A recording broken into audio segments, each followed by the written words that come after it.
Toute la journée, on a fait plus de 1300 mètres de dénivelé. On a croisé des aigles qui étaient en train de chasser là, pas très loin.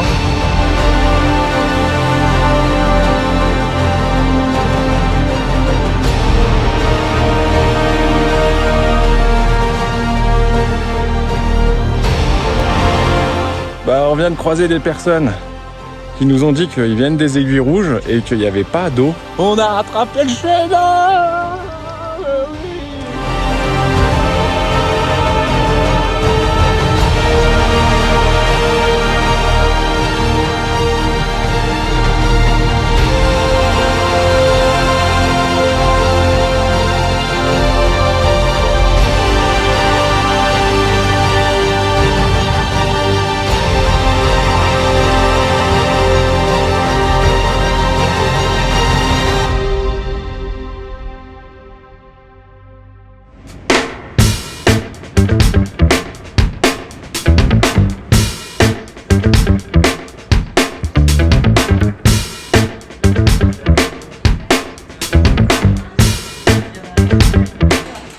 Salut à toi. Bon ça y est, on est parti pour l'Aiguille Rouge. Et cette fois, ce sera avec un très bon ami à moi, l'ami d'enfance. Je vous présente mon Sherpa. Tout sur le dos, rien dans la tête. Ça commence, je sens qu'on va bien casser des barres. Ce qu'on a fait, c'est qu'on a pris un petit déj là. Là, on va démarrer la première montée. Ça démarre fort dès le départ. On a plus de 1300 mètres de dénivelé à monter dès le premier jour. Et puis après, ça devrait être plus calme. Et allez, c'est parti.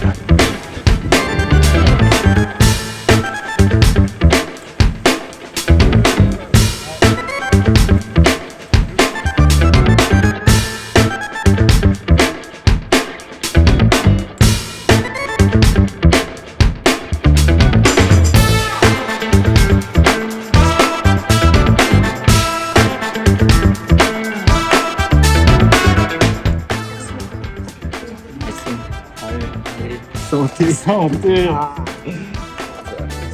Comme des pachas. J'ai pas eu de pas mousse. T'as fait me faire rire avec la mousse dans le micro.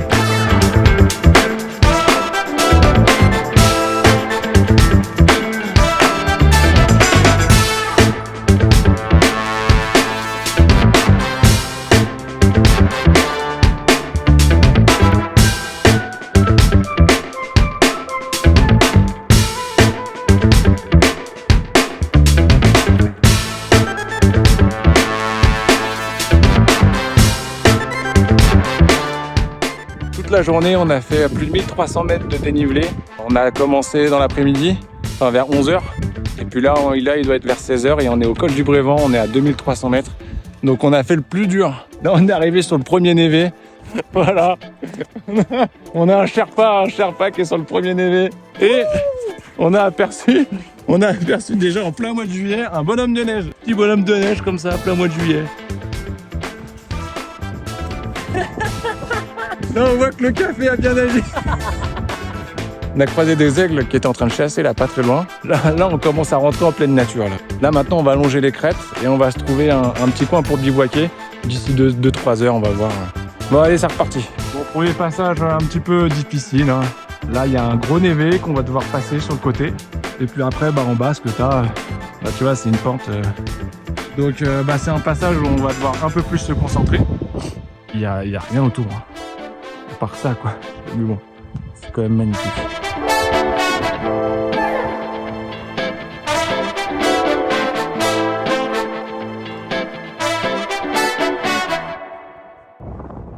À ce moment précis, on n'a aucune idée d'où est-ce que l'on va dormir, ou de l'heure qu'il était. Rien n'importait. On était comme aimantés par ces hautes montagnes qui nous faisaient penser à des volcans. Lorsque l'on s'est retrouvé devant un passage avec échelle, on était tout excités de voir ce qu'il y avait derrière. L'enfant en nous prenait toute sa place, comme au bon vieux temps où l'on jouait ensemble dans la cour de l'école. Nous étions suspendus hors du temps, où toutes les considérations d'adultes s'endorment pour vous laisser respirer. Et derrière cette échelle s'est dressé quelque chose dont nous nous souviendrons toute notre vie.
Laissons place aux abords du refuge de Bel-Achat. Je n'ai jamais bivouaqué aussi près du sommet du Mont Blanc. C'était le moment de profiter du premier bivouac. Mon ami avait prévu un saucisson par jour, le petit plaisir du soir. Pour dire vrai, cet endroit ne faisait pas partie de notre tracé. On s'est tout simplement trompé de chemin. On s'est tous les deux dit que la vue en valait la peine. Cela faisait plusieurs mois que l'on ne s'était pas vus. On a vécu le moment comme si c'était hier. L'important, ce n'est pas la quantité de temps que l'on passe avec un ami, mais plutôt la qualité des moments que l'on passe avec lui. Au loin, un bouquetin nous guettait, comme s'il était intrigué par nos rires, ou plutôt par l'odeur du saucisson. Lorsque la nuit tombe, les neiges éternelles du Mont Blanc reflètent les dernières lueurs vers le ciel, ce qui donne un bleu absolument unique. On a fini de manger. Je sais pas si il y a tout le monde qui commence à dormir. Un peu tard, il est 22h. Ça commence, la nuit tombe. On va aller se coucher pétard. Allez, à demain.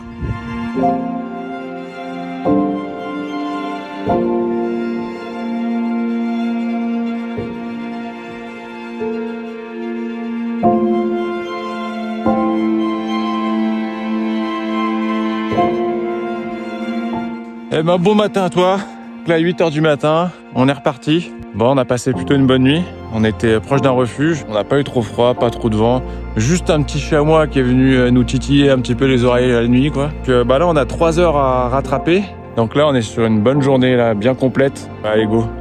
Là on a marché 1h30, on a rattrapé la moitié du chemin, on a repris le même chemin qu'hier. Là on va rejoindre les passages difficiles, c'est-à-dire l'échelle, et il y a un passage avec un évé un peu raide sur le côté. Et on espère que d'ici au moins 1h30, on aura rattrapé le chemin d'hier.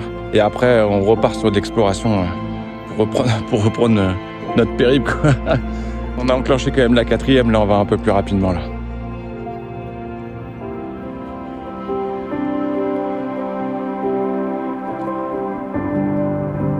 On vient de croiser des personnes qui nous ont dit qu'ils viennent des Aiguilles Rouges et qu'il n'y avait pas d'eau. Du coup, ce qu'on a fait, c'est que là, on est sur un passage de névé, alors on a récupéré de l'eau directement dans la neige. Ça, c'est l'instinct quoi? L'instinct primal. Animal. Ça va être encore plus primal. Bien évidemment, on a des filtres. On vous conseille pas d'aller prendre de la neige et de la faire fondre et de la boire direct. Au pire, faites-la chauffer, faites-la bouillir. On a rattrapé le chemin. Oui. Et oui, Voilà. On va repartir, là, ça donne l'énergie et on va essayer de faire ce qu'on peut. Mais là, on ralentit, on va ralentir peinard, là. T'entends? Tabarnak. T'entends? Le chemin, on l'a trouvé. On y va, sors ton corps de là. Allez, c'est reparti. Après plus de 5 heures de marche, on était en nage.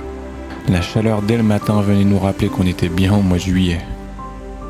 On a croisé cette magnifique rivière issue de la fonte des glaces environnantes.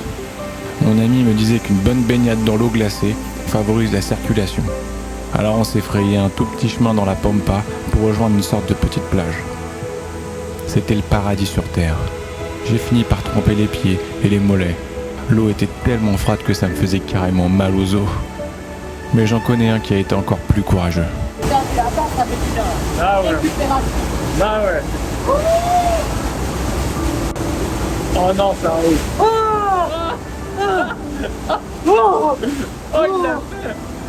Il l'a fait. On était requinqués pour se faire les 2h30 de montée vers le prochain refuge. On mangeait généralement le matin au lever, puis on prenait un repas vers 17h. Entre-temps, on se prenait des barres de céréales ou des pâtes de frites toutes les 2 heures. Ça apportait de l'énergie de manière constante, sans avoir le ventre trop lourd. Après environ 11 heures de marche, on a croisé un chalet avec une personne qui nous a prêté ses jumelles pour voir une famille de biches qui se reposait dans la montagne. Il a fini par nous indiquer un endroit de bivouac spécial, un véritable paradis sur terre.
Bon matin à toi.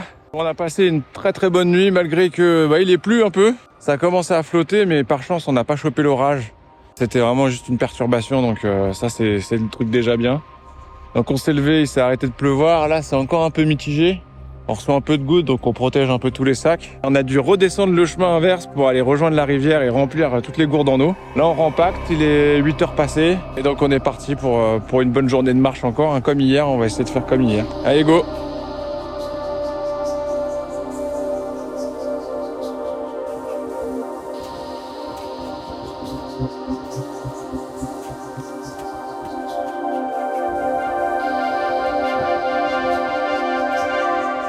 Franchement, dès le matin, là, c'est monté raide, très très raide. C'est une des plus dures en termes de montée, là. On est bientôt arrivé au col, vers 2400 mètres. Et en plus, là, ça caille sec. Là, on est sur un passage assez difficile. On va le surmonter. On est chaud, on a la patate. Allez, go! Et nous voici arrivés au col de Salenton. Dans chaque grande étape de notre périple, mon ami prenait en photo une peluche que lui a fait cadeau sa fille. C'était sa façon de la faire voyager avec lui. Un papa touchant avec un grand cœur. Je me disais que lorsqu'elle sera plus grande et qu'elle verra son père dans cette vidéo, elle continuera d'être fière de lui. Autour de nous, l'atmosphère est froide et austère. On se sent tout petit. Les névés sont omniprésents. On aperçoit les aiguilles rouges au loin et cela nous procure de l'énergie afin de suivre notre objectif tant bien que mal. On est arrivé au sommet, col de Salenton, 2500 mètres. Oh là là, mais regarde-moi ça. Regarde-moi la beauté. C'est le bonbon. Il caille un max. Il y a encore pas mal de neige. Donc on va rester très très vigilant. C'est le plus important, il y a des névés. Là on voit pas mal de monde qui le passe. On a pris un regain d'énergie en arrivant là-haut là. Franchement c'est incroyable. Ah bah là c'est la première fois que ça m'arrive là pour ceux qui sont diabétiques. J'ai mon capteur qui m'indique qu'il est trop froid pour donner la mesure. Là j'ai remis un pull et tout. Bon bah on va voir ce que ça donne. Quand tu rencontres des gens et qu'ils te disent « Ah ouais, putain, vous êtes chargé !» Déchire pas ou tu l'es pas. Je suis chaud. Ah bah regarde chamois, regarde. Regarde, il est pas farouche. Hein. Il arrive juste de là, regarde. Il est pas farouche. Hein. Regarde. Olé.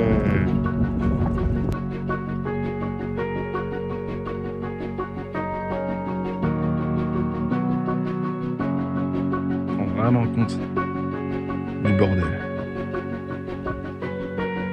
Putain. C'est pure life.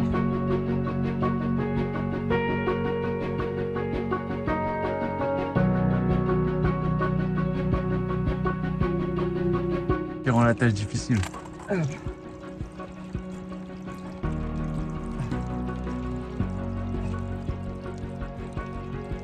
C'est bien mon chasseur alpin.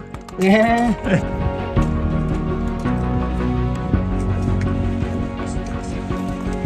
On l'a fait.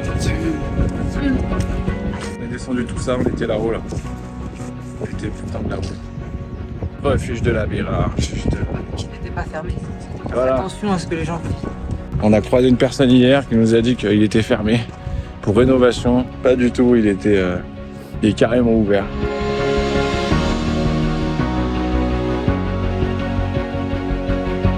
Cette année 2023 est particulière d'un point de vue météorologique. Au printemps, il a pas mal plu et les hautes températures sont propices aux orages. Cela aide à maintenir les névés en place et en ce début juillet, on aperçoit des cascades de partout. Nous voici arrivés à la cascade de Bérard. On s'est bu un coup dans une petite buvette du coin. Pensez à prendre de l'argent liquide avec vous, on n'en avait pas, mais il y a un tel climat de confiance dans le coin qu'on nous a fait crédit et on s'est engagé à payer la note dans le restaurant à Chamonix en bas. On est passé de 2500 mètres d'altitude à 1400 mètres. Un dénivelé négatif bien conséquent. Nos sacs pesaient entre 15 kg et 17 kg et ça vient choquer les épaules à chaque foulée. On avance généralement plus vite en descente qu'en montée, en revanche, on le sent bien dans les épaules. La veille au soir, on s'est lancé un défi. Afin de profiter de notre dernière journée dans un spa, on allait tout finir ce jour avec plus de 13 heures de marche. Pendant la montée vers le lac Blanc, on a été littéralement scotché par cette vue sur le sommet du Mont Blanc. Elle reste celle qui nous a le plus ému. Elle nous a donné une force que l'on ne soupçonnait même pas.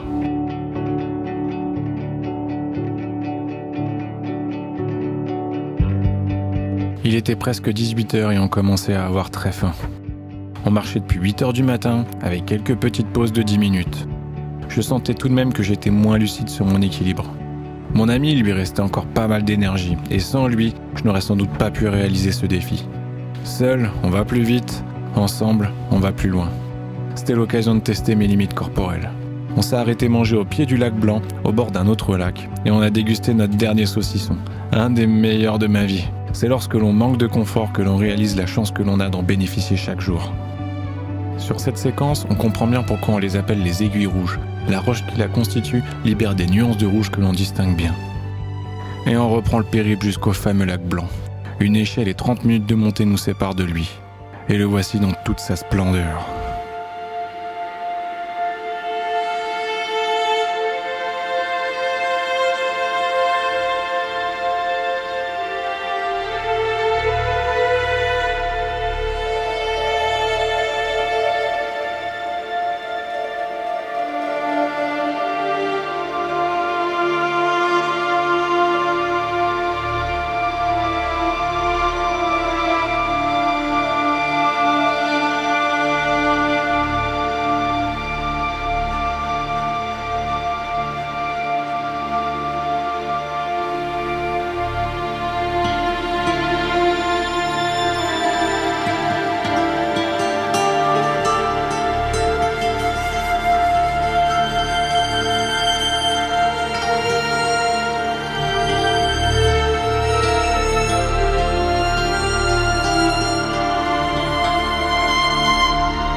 On a décidé de continuer jusqu'au bout pour faire les 55 km à peu près en 2 jours et demi. On voulait rentrer au van pour avoir une journée tranquille demain. Il est 21h45. On va faire la fin du chemin à la frontale. Et ça, c'est une première. Et oui, ça me fait plaisir, bordel! Ouais. Allez, go! Alors, on va finir le chemin comme ça. Moi, j'ai emmené une petite aussi. Mon pote, il est à la frontale. Donc, je reste derrière. Et on fait le sentier comme ça. Je sais pas combien de temps il nous reste. On a dû marcher 13 heures pour en arriver là. On s'est fait un petit record.